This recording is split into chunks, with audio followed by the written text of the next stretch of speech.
So that data is available for you to use going forward. And we did see, in case you'd forgotten, we saw increase in visits per capita 6% statewide. Circulation per capita, 7% increase. This is compared to 07, 08. Reference questions per capita. I thought this was 11% increase. Who would have thought? I think virtual reference had something to do with that. But public access computers per 1,000 population up 4%. Then local income per capita increased less than 1%. Of course, this is backwards looking. This is not, does not compartmentalize the impacts of the recession and all of the constraints. But even so, it verifies what you all know about the increase in services and demands that you're seeing in your library. It is also reflected in the statewide statistics.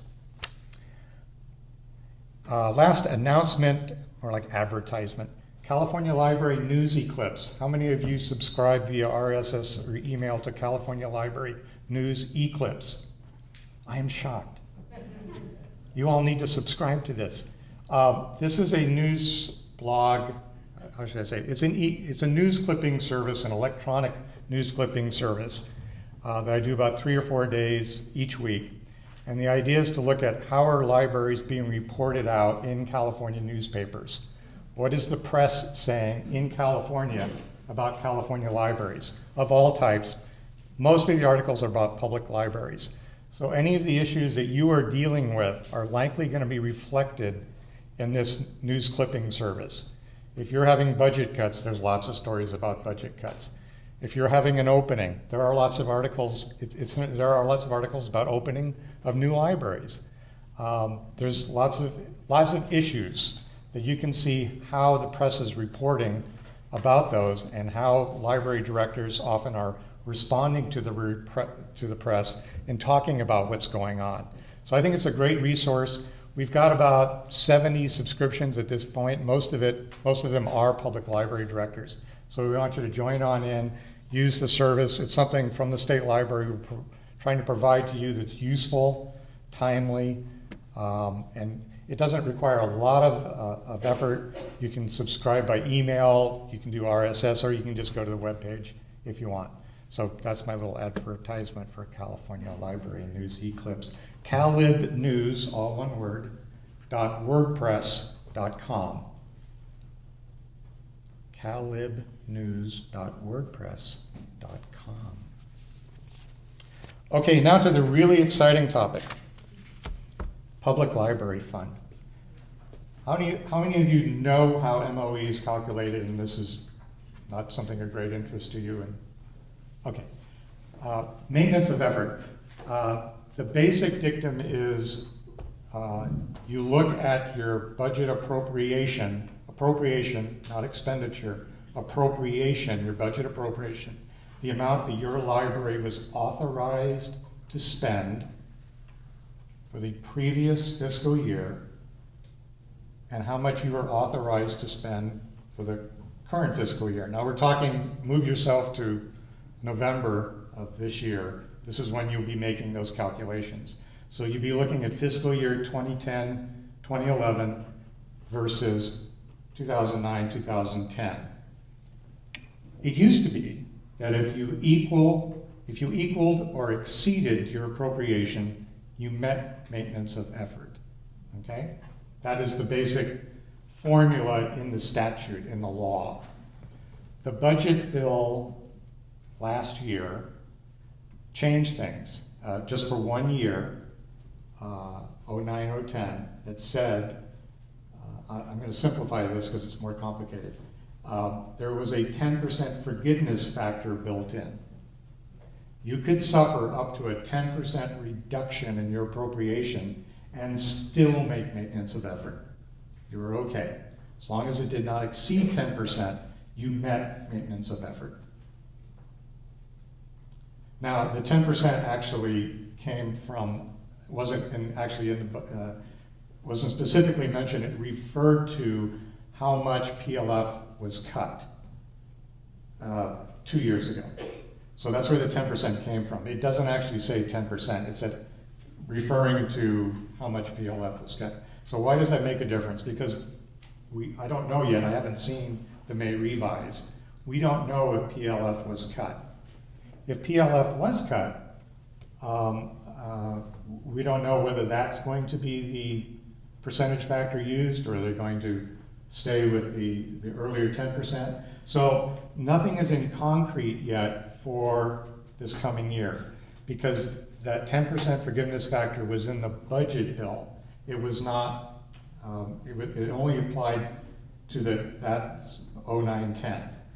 Will it apply for 010-11? I don't know. CLA and the Dillons will probably be better able to inform you on that. My guess would be that, all things being equal, that probably it will stay under the radar and basically just continue on, and that budget, that language will also be inserted in the budget bill that takes care of the practical details of PLF. So, but again, all bets are off until the budget is actually signed. But that's all I know about how to predict what will happen this coming fiscal year. So having tried to give you the really basic explanation, should I take questions later? Or we have time? Take a nap. Questions about PLF? Did that kind of make sense to you all?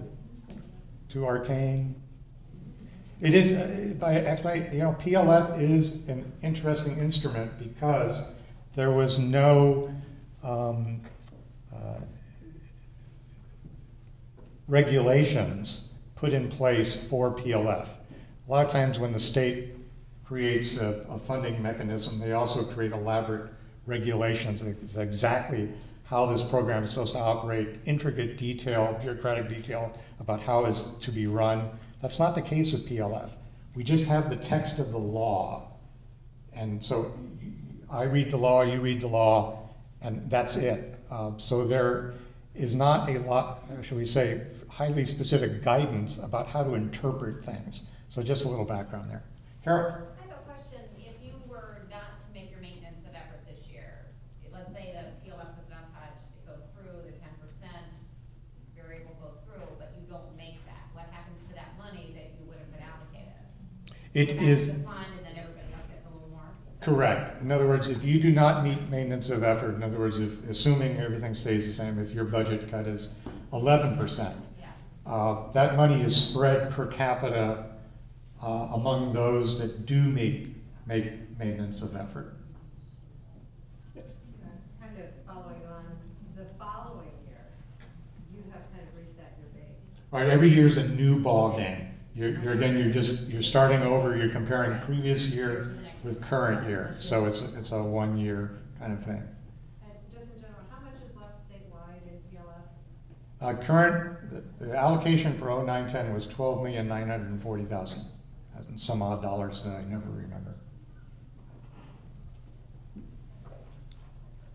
Yes? Do you foresee a time where, I mean, currently really, it's every man can do whatever they want with it, pretty much. I mean, In terms of how you can spend the money that's appropriate, correct. So, and which is great, but do you foresee a time though that there might be a little more accountability or on how we can spend it?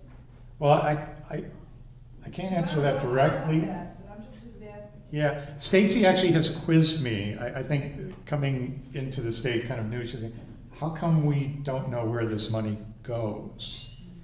And it's because, and my explanation to her was because we are constrained by the limitation of the text of the law. We are not authorized to inquire. We're not authorized to audit. We are not, the law is silent, so that does not give us the authority to do anything like that. Now her position is we need to do that because we need to make, it's difficult to make a continuing advocacy case without specific information about how the funds are used.